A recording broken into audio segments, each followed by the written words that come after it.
preacher, I better stick with the script, or else this walk won't get off on time, right? So first of all, I want to give a shout out and a thank you to 350 Mass and a Better Future Project for imagining that a march like this could take place.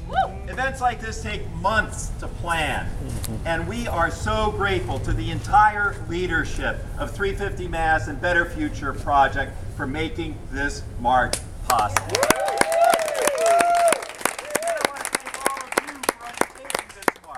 Thank you for your time, thank you for your commitment, and thanks to your friends and loved ones whose support is making it possible for every single one of you to be here and over the march for the next few days. 4 years ago, some of us camped out on the Boston Common because Craig and Marla and Vanessa and other visionaries were already showing the kind of leadership that has brought us together today. Since then, we've pedaled, we've picketed, we've paraded, we've petitioned on behalf of our home, planet Earth. What a privilege it's been over these years to stand with this community of truth tellers. 50 years ago today, Martin Luther King Jr. reminded us that the arc of the moral universe is long, but it bends toward justice. As you set off on this march, I want you to imagine the entire group of you pulling that arc and bending it to a just world where power is distributed, where basic human needs are met, where the gap between the rich and the poor is a fraction of what it is today, and where the gift of creation is restored. Is that too much to hope for? No. Is that too much to aspire to? No. Not if the name of the march is Energy Exodus. An exodus is a movement from one place to another, from one way of life to another, from captivity to liberation. So it was for the Hebrew people 3,300 years ago, and so it is for us today. We now stand a short distance from this coal-fired power plant. In a span of only 200 years, 7 generations of humans have used about half the fossil fuel creation took 200 million years to make. Since Drake pioneered modern oil drilling in 1859, each generation has claimed much of this limited resource, as much as it might need, to fuel its insatiable desire for material growth, its uncompromising insistence on convenience, and its relentless addiction to mobility. The last time I looked, material growth, convenience, and mobility were not moral values. And Exodus is a journey to reorient what we prize. We are part of a growing movement that values resilience in place of growth, collaboration in place of consumption, wisdom in place of progress, vision in place of convenience, accountability in place of disregard, and balance in place of addiction. While this march is inspired by the courageous moral giants such as Susan B. Anthony, Gandhi, Dr. King, and Cesar Chavez, Bill McKibben reminds us that our movement is a leaderless movement because we recognize that the people have the power.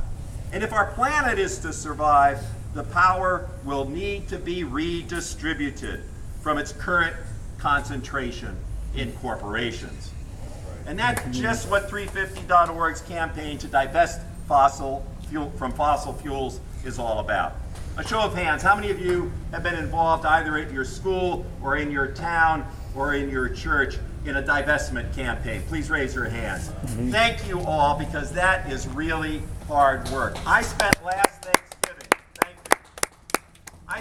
Thanksgiving writing a resolution for our denomination, the United Church of Christ.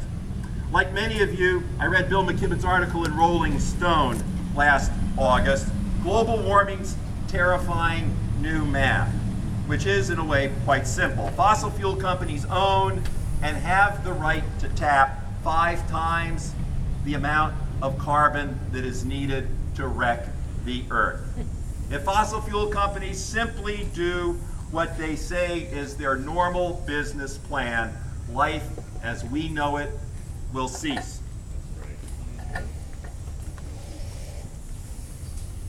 Can we create the moral conditions that will cause those companies to leave 80% of the carbon reserves in the ground? Yes. Yes. I believe we can and we must.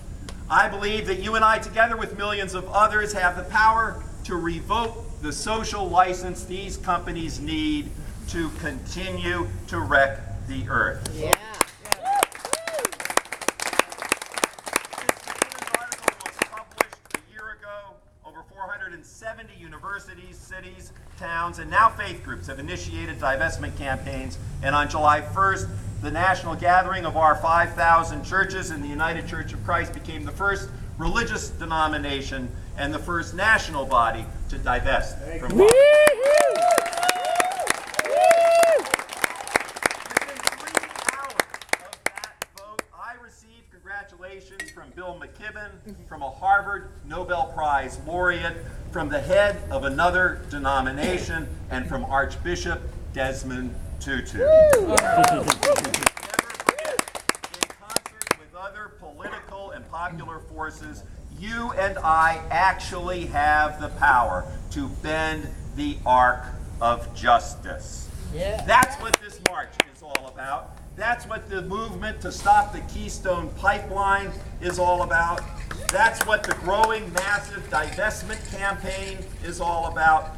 Put it all together and soon ExxonMobil will no longer be regarded as a prudent investment. Within our lifetime, mining coal, drilling for oil, mountaintop removal, and fracking will be as unthinkable as it would be to own slaves today. Let's make it happen.